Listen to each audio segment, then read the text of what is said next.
Channel पढ़ाई की पोथी में साथियों, उम्मीद करती हूँ कि आप सभी स्वस्थ होंगे, मस्त होंगे, बेहतर होंगे और निरंतर अपनी तैयारी के माध्यम से सफलता का मार्ग प्रशस्त कर रहे होंगे। तो चलिए, UP TET, super TET, KVS, PRT, DSSB, UP police, इसके साथ साथ एसएससी जीडी, अन्य सभी एग्ज़ाम्स में जहाँ भी हिंदी व्याकरण पूछी जाती है उनसे बनने वाले महत्वपूर्ण प्रश्नों के लिए इस वीडियो को अंत तक ज़रूर देखिएगा। इससे पहले कि अगर आप चैनल पर नए हैं तो फटाफट से इसे सब्सक्राइब कर लें, बेल आइकन को प्रेस कर लें ताकि आगे आने वाली वीडियो की सभी नोटिफिकेशन आप तक पहुंच सकें। इसके पहले के सेशन में भी हम जो है अपने क्वेश्चंस कंप्लीट कर चुके थे। आज जो हम प्रश्न लेंगे ये सभी जो आपकी प्रैक्टिस चल रही है ये आपके तत्सम, तद्भव, देशज, विदेशज, इसके साथ साथ विकारी, अविकारी और यौगिक, रूढ़, योग रूढ़, यानी कि कह सकते हैं शब्द विचार की प्रैक्टिस चल रही है। तो आज का पहला प्रश्न है, वाक्यों में शब्दों का क्रम निर्धारित होता है। देखिए, पढ़ाई कितनी भी कर लीजिए लेकिन प्रैक्टिस से ही आप अपनी पढ़ाई को और भी ज़्यादा इम्प्रूव कर सकते हैं। तो पहले प्रश्न का आप उत्तर देंगे बहुत ही आसानी से कि वाक्य में शब्दों का क्रम निर्धारित होता है। ऑप्शन ए है पदक्रम से, ऑप्शन बी है भाषा से, ऑप्शन सी है छंद से, ऑप्शन डी है अलंकार से। तो यहाँ पर जो आपका राइट आंसर होगा, आई होप कि आपने अभी तक उत्तर का चयन जरूर कर लिया होगा। Option number A is the right answer, यानी कि आपके पद क्रम से वाक्य में शब्दों का जो क्रम है वह निर्धारित होता है। जैसे मान लीजिए हमने लिखा है कि राम और जाता और है और घर, तो अब हम किस क्रम में इस वाक्य इनके शब्दों को रखें ताकि यह पूर्ण वाक्य बन पाए। तो इन शब्दों को क्रम में लिखना ही क्या कहलाएगा, पद क्रम। तो पदों को क्या करना है, क्रम से लगाना है। तो राम घर जाता है, यहाँ पे क्या आ जाएगा, राम घर जाता है। तो अब ये एक पूर्ण वाक्य बन जाएगा। तो आई होप कि आप क्वेश्चन को अच्छे से समझ चुके होंगे। नेक्स्ट क्वेश्चन देखेंगे और अगला प्रश्न है कि उद्देश्य और विधेय किसके अंग हैं। उद्देश्य और विधेय किसके अंग हैं। ऑप्शन ए है वाक्य के हैं, ऑप्शन बी है रचना के हैं, ऑप्शन सी है शब्द के हैं या ऑप्शन डी है अर्थ के हैं। तो उद्देश्य और विधेय जो अंग हैं वह किसके हैं। यहाँ पर जो आपका राइट आंसर होगा, ऑप्शन नंबर ए इसका राइट आंसर। एक वाक्य के जो भेद होते हैं वो होते हैं उद्देश्य और विधेय। तो ये आपका ऑप्शन नंबर ए इसका राइट आंसर। नेक्स्ट देखेंगे और अगला प्रश्न है कि तेंदुलकर ने एक ओवर में 6 छक्के लगाए, इस वाक्य में उद्देश्य है। तेंदुलकर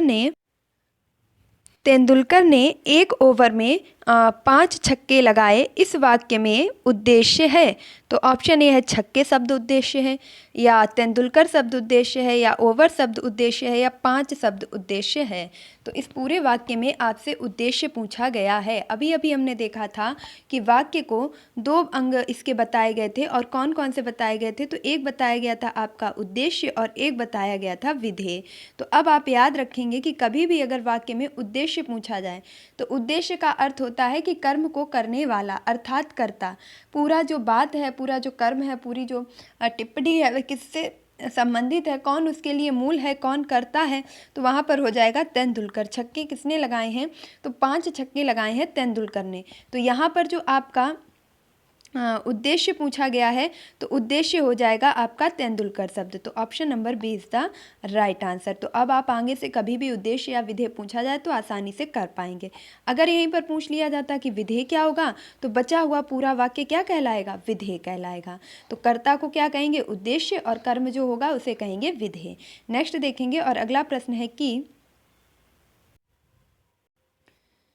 वहाँ मोहन के डॉट डॉट, यानी कि यहाँ पर खाली स्थान में आपको कुछ भरना होगा, कोई नहीं था, वाक्य में रिक्त स्थान पर प्रयुक्त होगा। ऑप्शन ए है या, ऑप्शन बी है और, ऑप्शन सी है अलावा, ऑप्शन डी है अथवा। वहाँ मोहन के या कोई नहीं था, वहाँ मोहन के और कोई नहीं था, वहाँ मोहन अथवा कोई नहीं था, वहाँ मोहन के अलावा कोई नहीं था। तो option number C is the right answer. देखिए, ये सभी प्रश्न पिछली परीक्षाओं में पूछे जा चुके हैं जो आपके लिए बहुत ही ज़्यादा महत्वपूर्ण है। तो यहाँ से आपको एक ये भी लेवल समझ में आ जाता है कि इस टॉपिक से किस किस तरीके से प्रश्न हमसे पूछ सकता है, और यकीन मानिए यहीं से क्वेश्चन बनते भी हैं। तो अगला प्रश्न है आप सभी के सामने स्क्रीन पर कि हमें सफलता मिलने तक प्रयास करना चाहिए। प्रश्न है कि हमें सफलता मिलने तक प्रयास करना चाहिए। तो ये किस प्रकार का जो वाक्य कहलाएगा। ऑप्शन ए समुच्चय बोधक अव्यय का प्रयोग यहाँ किया गया है, क्रिया विशेषण का प्रयोग किया गया है, संबंध बोधक अव्यय का प्रयोग किया गया है, विस्मयादि बोधक अव्यय का प्रयोग किया गया है। देखिए क्रिया विशेषण तब होगा जब आपके क्रिया की विशेषता बताई जाएगी, यानी कि कोई कार्य हो रहा है वहाँ पर क्रिया है, जैसे हम पढ़ रहे हैं तो पढ़ना क्या हो गया, क्रिया हो गई। और क्रिया विशेषण क्या हो गया कि हम धीरे धीरे पढ़ रहे हैं या हम लगातार पढ़ रहे हैं, तो धीरे धीरे लगातार ये सभी क्या हो जाएंगे, क्रिया विशेषण हो जाएंगे। विस्मयादिबोधक तब आता जब किसी आश्चर्य सूचक या किसी दुख या शोक या हर्ष की बात की जाती, तो वहाँ पर हमारा विस्मयादिबोधक जो है अव्यय का प्रयोग किया जाता। यहाँ पर जो आपका होगा, यहाँ पर हो जाएगा option number C is the right answer, यानी कि संबंध बोधक अव्यय। यदि हम सफलता करेंगे, मतलब सफलता हमें क्या कहा गया है, हमें सफलता मिलने तक प्रयास करना चाहिए। हमें कब तक प्रयास करना चाहिए, तो प्रयास किससे जुड़ा हुआ है, जब तक सफलता ना मिले। तो इनका आपस में क्या है, संबंध है। पहले वाक्य का यानी पहले अव्यय का संबंध दूसरे से बन रहा है, हमें सफलता मिलने तक प्रयास करना चाहिए। तो option number C is the right answer. आप आसानी से अपने उत्तर को जो है यहाँ पर टिक कर लेंगे। ऑप्शन नंबर सी आपका राइट हो जाएगा। यहाँ पर संबंध बोधक अव्यय का प्रयोग किया गया है। नेक्स्ट देखेंगे और अगला प्रश्न है, सलमा घर जाती है वाक्य है। क्या कह रहा है, प्रश्न कह रहा है सलमा घर जाती है, यह किस प्रकार का वाक्य है। ऑप्शन ए है सरल वाक्य है, बी है निषेधात्मक वाक्य है, सी है आज्ञार्थक वाक्य है और सी है इच्छा थक वाक्य है। देखिए क्या इसमें सलमा अपने घर जाने की इच्छा व्यक्त कर रही है, तो बिल्कुल भी नहीं। क्या यहाँ पर वो जाने से मना कर रही है, यानी नहीं वाले वाक्य का प्रयोग किया गया है, बिल्कुल भी नहीं। तो ये दोनों ही आपके क्या हो जाएंगे, गलत हो जाएंगे।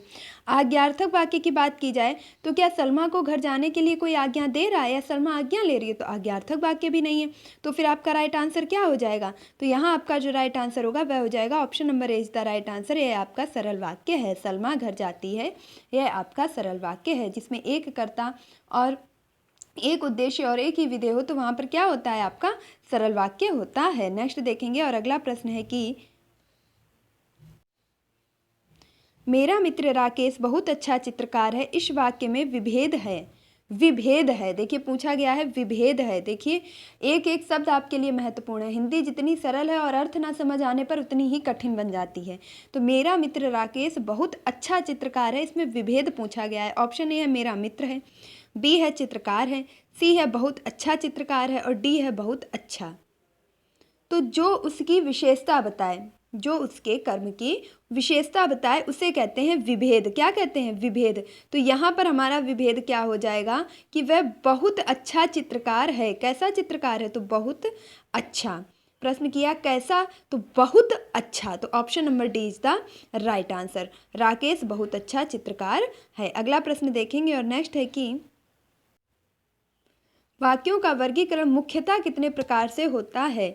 वाक्यों का वर्गीकरण मुख्यतः कितने प्रकार से होता है। देखिए वैसे तो अर्थ के आधार पर बात की जाए तो आपके वाक्य के 8 भेद होते हैं, लेकिन अगर मुख्य रूप से इनका वर्गीकरण किया जाए तो इनका आपका आंसर बन जाएगा option number C is the right answer. यानी कि मुख्य रूप से जो वाक्य हैं वह मुख्यतः 2 प्रकार के होते हैं। देखिए अंतर समझ लीजिएगा। अगर आपसे पूछा जाएगा कि वाक्य के कितने भेद हैं, तब आपका उत्तर आ जाएगा कि वाक्य के 8 भेद हैं। जब आपसे पूछा जाएगा कि वाक्य के मुख्य भेद कितने हैं, तब आपका उत्तर आएगा मुख्य भेद 2 हैं। नेक्स्ट देखेंगे और अगला प्रश्न है कि मिलनसार शब्द में कौन सा प्रत्यय निहित है। मिलनसार शब्द में कौन सा प्रत्यय निहित है। ऑप्शन ए है मंद, बी है बंद, सी है पोष, डी है सार। देखिए मंद तो कहीं आया भी नहीं है, पूरे शब्द में बंद भी नहीं आया, पोष भी नहीं आया, एक ही शब्द आया और जो है हमारा प्रत्यय। Option number D is the right answer. मिलन धन सार बराबर मिलन सार। तो मिलनसार शब्द में कौन सा प्रत्यय निहित है, option number D is the right answer. Next देखेंगे अगला प्रश्न, अविकारी शब्द है। अविकारी शब्द क्या होता है। ऑप्शन ए है संज्ञा, बी है सर्वनाम, सी है अव्यय और डी है विशेषण। सबसे पहले जान लीजिएगा कि अविकारी का अर्थ क्या है। तो अविकारी का अर्थ है जिसमें संज्ञा, सर्वनाम या क्रिया किसी भी प्रकार से परिवर्तन ना संभव हो सके, यानी जिसमें भी परिवर्तन ना किया जा सके, ऐसे शब्दों को क्या कहेंगे, अविकारी कहेंगे। जैसे अगर संज्ञा की बात की जाए तो संज्ञा में हो गया आपका लड़का संज्ञा है, और इसमें अगर हम लिंग परिवर्तन कर दें तो हो जाएगा लड़की। तो परिवर्तन हो सकता है, विकार उत्पन्न हो सकता है। तो ऐसे शब्द जिसमें लिंग या वचन के आधार पर परिवर्तन किया जाए उन्हें कहते हैं विकारी। क्या कहते हैं, विकारी। और जिनमें परिवर्तन ना किया जाए लिंग या वचन के आधार पर उन्हें कहते हैं अविकारी। तो संज्ञा में परिवर्तन किया जा सकता है, सर्वनाम में बिल्कुल किया जा सकता है, जैसे हम सर्वनाम का प्रयोग करें तो सर्वनाम में आप, मैं, हम, कई प्रकार से हम शब्दों को प्रयोग कर सकते हैं, तो इनमें भी परिवर्तन हो सकता है। विशेषण में भी परिवर्तन हो सकता है।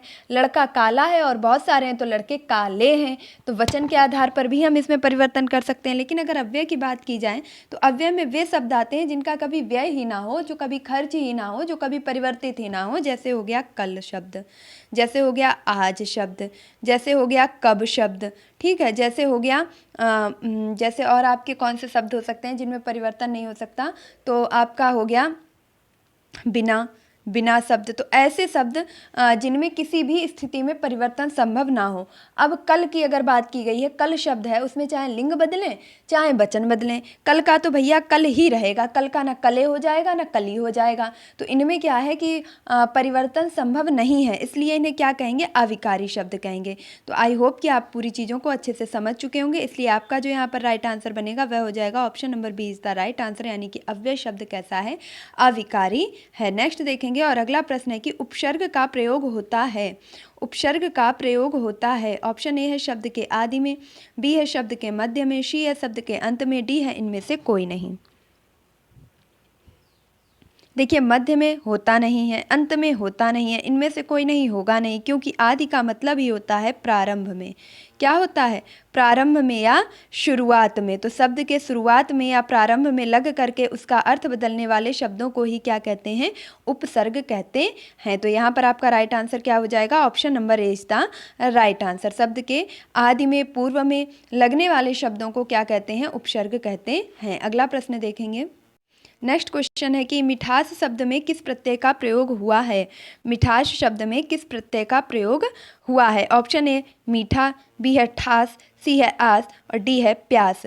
तो मीठा में अगर क्या हो जाएगा, अगर हम कह दें कि मीठा, मीठा में हम लगा दें आस, क्या लगा दें, आस, तो मीठा में लगा दिया आस तो बन गया मिठास। तो option number C is the right answer. मिठास में कौन से प्रत्यय का प्रयोग किया गया है, आस शब्द का।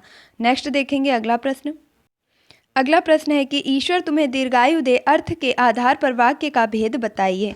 ईश्वर तुम्हें दीर्घ आयु दे, यह किस प्रकार का वाक्य है। ऑप्शन ए है प्रश्नवाचक वाक्य है, विस्मयवाचक वाक्य है, इच्छावाचक वाक्य है या निषेधात्मक वाक्य है। निषेधात्मक का मतलब होता है नकारात्मक, यहाँ नहीं की तो बात की ही नहीं गई है, इसलिए ये आपका गलत हो जाएगा। आश्चर्य, हर्ष, उल्लास की बात की नहीं गई है तो विस्मयादिबोधक भी नहीं होगा। प्रश्नवाचक, कोई प्रश्न नहीं किया गया है कि क्या ईश्वर तुम्हें दीर्घायु देगा, ऐसा तो नहीं कहा गया, तो प्रश्नवाचक जब शब्द ही प्रयोग नहीं हुआ तो वाक्य नहीं हो सकता। तो यहाँ पर आपका राइट क्या बन जाएगा, यहाँ पर जो आपका सही उत्तर होगा वह हो जाएगा option number C is the right answer, यानी कि ऐसी इच्छा की जा रही है, ऐसी कामना की जा रही है कि ईश्वर आपको दीर्घायु दे। तो option number C is the right answer. Next देखेंगे अगला क्वेश्चन, योग रूढ़ शब्द कौन सा है। योग रूढ़ शब्द कौन सा है। रूढ़, योग रूढ़ और यौगिक, इन सभी शब्दों की प्रैक्टिस खूब अच्छे से चल रही है और आप इससे ज़रूर जुड़िएगा, इसे ज़्यादा से ज़्यादा शेयर भी कीजिएगा, क्योंकि पढ़ने के बाद अगर आप प्रैक्टिस कर लेते हैं तो वो टॉपिक आपका हमेशा के लिए कंप्लीट हो जाता है। ऑप्शन ए है पीला, बी है घुड़सवार, सी है लंबोदर, डी है नाक।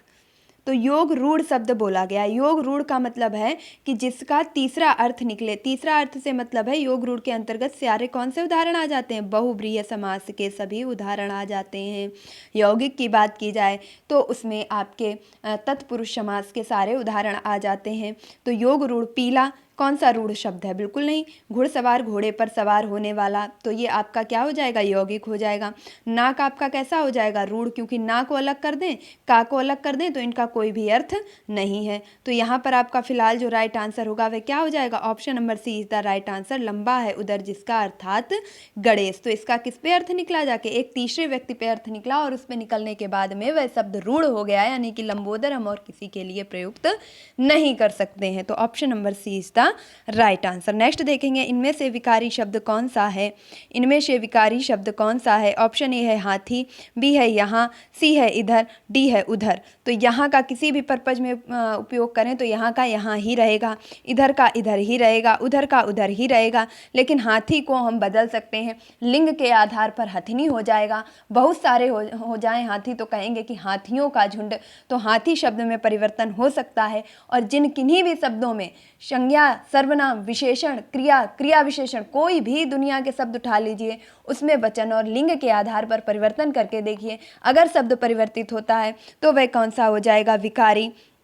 अगर शब्द परिवर्तित नहीं होता है तो वह कौन सा हो जाएगा? अविकारी। अविकारी में आपके आ जाते हैं सभी कौन से शब्द? अव्यय शब्द, सभी क्रिया विशेषण शब्द। तो अब आप इस क्वेश्चन को कभी भी नहीं भूलेंगे। Option number A is the right answer. Next देखेंगे, अगला प्रश्न है। अगला प्रश्न है कि निश्चयवाचक सर्वनाम कौन सा है? निश्चयवाचक सर्वनाम कौन सा है? ऑप्शन ए है क्या, ऑप्शन बी है कुछ, ऑप्शन सी है कौन, ऑप्शन डी है यह।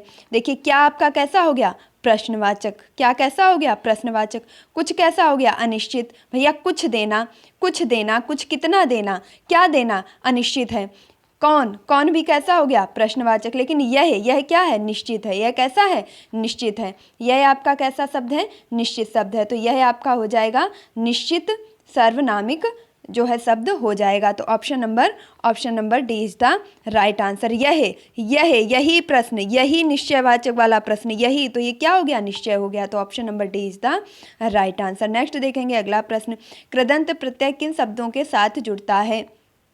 कृदंत प्रत्यय किन शब्दों के साथ जुड़ता है? कृदंत प्रत्यय किन प्रत्ययों के साथ जुड़ता है? ऑप्शन ए है संज्ञा के साथ, बी है सर्वनाम के साथ, सी है विशेषण के साथ, डी है क्रिया के साथ। कृदंत प्रत्यय जिन शब्दों के साथ भी जुड़ता है उन्हें क्या कहते हैं? संज्ञा के साथ नहीं जुड़ता है, सर्वनाम के साथ नहीं जुड़ता है, विशेषण के साथ नहीं जुड़ता है। तो का से कृदंत, का से क्रिया। Option number D is the right answer. यानी कि कृदंत प्रत्यय सदैव क्रिया के शब्दों के साथ में जुड़ता है। तो अगला देखेंगे नेक्स्ट क्वेश्चन। अगला प्रश्न है कि नेक्स्ट क्वेश्चन है, इनमें से किस वाक्य में कर्मवाच्य है? इनमें से किस वाक्य में कर्मवाच्य है? ऑप्शन ए है चिट्ठी भेजी गई, लड़का पुस्तक पढ़ता है, श्याम चिट्ठी लिखेगा, लड़का दौड़ रहा है। कर्मवाच्य पूछा गया है, इसमें किस वाक्य में कर्म हो रहा है? तो ऑप्शन ए है आपका जो चिट्ठी भेजी गई।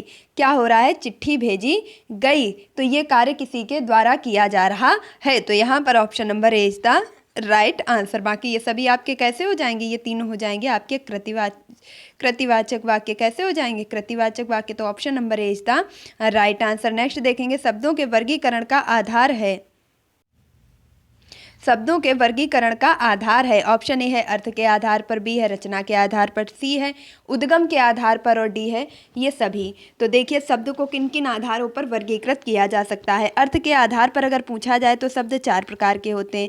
एकार्थी, अनेकार्थी, एकार्थी, अनेकार्थी, पर्यायवाची और समानार्थी। ये सभी कैसे हो जाएंगे? एकार्थी, अनेकार्थी, पर्यायवाची, समानार्थी, ये विलोम शब्द, ये सब क्या हो जाएंगे? आपके जो है अर्थ के आधार पर हो जाएंगे। रचना के आधार पर हो जाएंगे रूढ़, यौगिक और योग रूढ़। रूढ़, यौगिक, योग रूढ़ आपके हो जाएंगे रचना के आधार पर। उद्गम या इसे कहते हैं उद्गम या उत्पत्ति के आधार पर। उद्गम या उत्पत्ति के आधार पर भी 4 होते हैं और वह होते हैं आपके देशज, विदेशज, देशज, विदेशज। इसके बाद आपके तत्सम तद्भव। तो तत्सम, तद्भव, तेषद, विदेशज ये उत्पत्ति, स्रोत या उद्गम के आधार पर हैं। अर्थ के आधार पर 4 हैं, एकार्थी, अनेकार्थी, पर्यायवाची, समानार्थी। रचना में 3 अक्षर आते हैं और रचना के आधार पर शब्द भी 3 प्रकार के होते हैं, रूढ़, यौगिक और योग रूढ़। तो इस प्रकार आपका राइट आंसर क्या बन जाएगा? Option number C is the right answer. ये सभी जो हैं शब्दों के वर्गीकरण के आधार होते हैं। नेक्स्ट देखेंगे, निम्नलिखित में से किस शब्द में अप उपसर्ग नहीं है? निम्नलिखित में से किस शब्द में अप उपसर्ग नहीं है? ऑप्शन ए है अपरोक्ष में, ऑप्शन बी है अपादान में, ऑप्शन सी है अपवाद में, ऑप्शन डी है अपमान में। तो यहाँ पर जो राइट होगा देखिए, अप धन दान बराबर क्या हो जाएगा? अपादान। और आपके अपधन मान बराबर क्या हो जाएगा? अपमान। अपधनवाद बराबर अपवाद। लेकिन अपधन रोक्ष का कोई भी अर्थ नहीं होता है। तो यहाँ पर राइट आंसर क्या हो जाएगा? यहाँ पर राइट आंसर होगा option number A is the right answer. Approach शब्द में अप उपसर्ग नहीं है। नेक्स्ट देखेंगे अगला प्रश्न, और अगला प्रश्न है स्क्रीन पर कि निम्नलिखित में से रूढ़ शब्द कौन सा है। देखिए यहाँ आपको उत्तर भी दिख गया है कि इनमें से जो है रूढ़ शब्द कौन सा है, तो option number D is the right answer. का अलग अलग कर देंगे, मल अलग कर देंगे तो यहाँ पर कोई भी अर्थ नहीं बनेगा। जबकि विद्या धन आलय, विद्या के लिए आलय, जल धन जा जल में जन्म लेने वाला, पंख धन जा पंकज यानी कि कीचड़ में जन्म लेने वाला। लेकिन कमल आपका कैसा है, रूढ़ शब्द है। अगला देखेंगे, नेक्स्ट क्वेश्चन है, इक प्रत्यय लगाने पर सप्ताह का रूप क्या होगा। इक प्रत्यय यदि सप्ताह में लगा दिया जाए, सप्ताह शब्द में इक प्रत्यय लगा दिया जाए तो क्या शब्द बनेगा। ऑप्शन ए है साप्ताहिक, ऑप्शन बी है साप्ताहिक, ऑप्शन सी है साप्ताहिक और ऑप्शन डी है सप्ताहिक। देखिए यहाँ पर अगर सही से पूछा जाए तो आपसे ये वर्तनी से प्रश्न है कि साप्ताहिक सही तरीके से कैसे लिखा जाएगा। तो यहाँ पर जो आपका राइट आंसर बनेगा वह हो जाएगा option number B is the right answer, यानी कि साप्ताहिक। अगर आपको लिखना नहीं आता था तो आज ही सीख लीजिएगा साप्ताहिक। जो लोग कंफ्यूज होंगे वो कंफ्यूज होंगे साप्ताहिक में, जबकि साप्ताहिक नहीं होता क्या है, साप्ताहिक। तो option number B is the right answer. अगले क्वेश्चन की तरफ चलेंगे और नेक्स्ट प्रश्न है कि निम्नलिखित में से किस शब्द में प्रत्यय नहीं है। निम्नलिखित में से किस शब्द में प्रत्यय नहीं है। ऑप्शन ए है गुणवान में, ऑप्शन डी है दूजा में, ऑप्शन सी है इकहरा में और ऑप्शन डी है दुबला में। देखिए गुणवान में कौन सा प्रत्यय है, तो वान प्रत्यय है या कह सकते हैं आन प्रत्यय है। दूजा में ऊजा प्रत्यय है, जा प्रत्यय है और इकहरा में एरा, इकहरा में कौन सा प्रत्यय है, तो एरा प्रत्यय है। इकहरा एरा प्रत्यय है। और अगर बात की जाए ऑप्शन नंबर डी की, तो दुबला में आपके किसी भी प्रकार के प्रत्यय का प्रयोग नहीं किया गया है। तो option number D is the right answer. Next देखेंगे, देखिए बहुत ही कम प्रश्न बचे हुए हैं इसलिए बिल्कुल भी वीडियो को स्किप मत कीजिएगा। अभ्यागत शब्द में उपसर्ग है, अभ्यागत शब्द में उपसर्ग है। ऑप्शन ए है अभि है, आ है, अभ्य है, अम्ब है। तो यहाँ पर राइट क्या होगा, option number A is the right answer, अभिधन आगत। देखिए इसका अगर विच्छेद कर ले जाएंगे तो कभी भी ये प्रश्न गलत नहीं होंगे। अभिधन आगत बराबर अभ्यागत। तो option number A is the right answer. Next देखेंगे, 19 शब्द में उपसर्ग है, 19 शब्द में उपसर्ग है, 19 शब्द में उपसर्ग है। ऑप्शन ए है उत, ऑप्शन बी है उत, ऑप्शन सी है उन और ऑप्शन डी है उन। यहाँ पर जो राइट आंसर होगा option number C is the right answer, 19 शब्द में उन उपसर्ग है। नेक्स्ट देखेंगे अगला क्वेश्चन और लास्ट के 2 ही प्रश्न बचे हुए हैं। विचार में एक प्रत्यय लगाने से बना शब्द कौन सा है।